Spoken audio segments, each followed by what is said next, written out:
তাহলে তো মোটামুটি ঠিক আছে।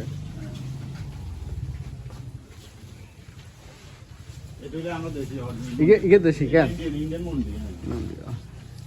একটু খাটো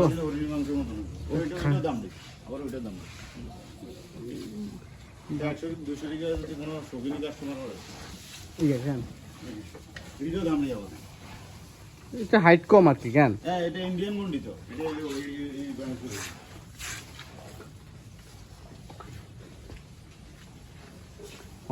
আপনারা কিভাবে সেল করতে যাচ্ছেন আর কি? এটা কি অনেক খামার তো আপনারা কেজি হিসাবে সেল করে, বা আপনারা কি কেজি হিসাবে সেল করবেন না? হুম